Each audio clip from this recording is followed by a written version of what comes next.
Hi, my name's Hugh Salmon and I'm an independent candidate for the UK Parliament at this general election. I'd like to tell you a bit of a story which I think is very important to the world today. 25 years ago I was managing director of an advertising agency called Ogilvy & Mather Thailand, which was the biggest in Asia outside Japan. And I went to Saigon. I was one of the first UK businessmen to visit Saigon. At that time there was still a US embargo, and so as an English guy I was able to go to Vietnam.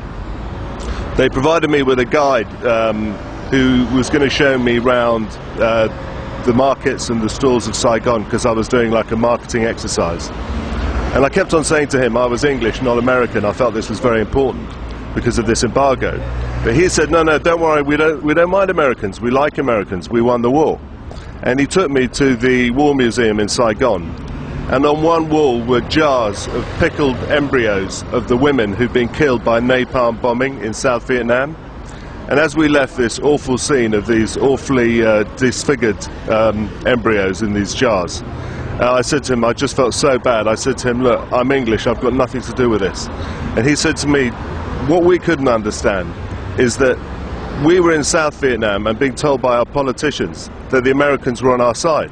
But because they couldn't tell the difference between a North Vietnamese person and a South Vietnamese person, when the North Vietnamese person came to our village, they just bombed the whole lot of us with this napalm. And I just thought that was so awful and so uncivilized and just so barbaric that if you run forward to Afghanistan and Iraq now, really how far have we come? Because if you part that thought and then think about the Iran elections, it was one of the biggest Twitter campaigns where the Iranian people on their mobiles were twittering back that the Iranian election was being fiddled. This is my milk float here, which I'm campaigning for to floating voters.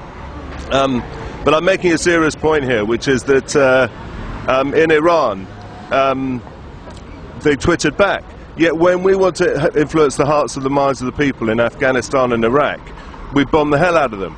In America, when President Obama wanted to win the hearts and minds of the Republicans, he did it with new media, Facebook, Twitter. He raised money. He didn't bomb the hell out of the people in any American towns. So why are we behaving this way?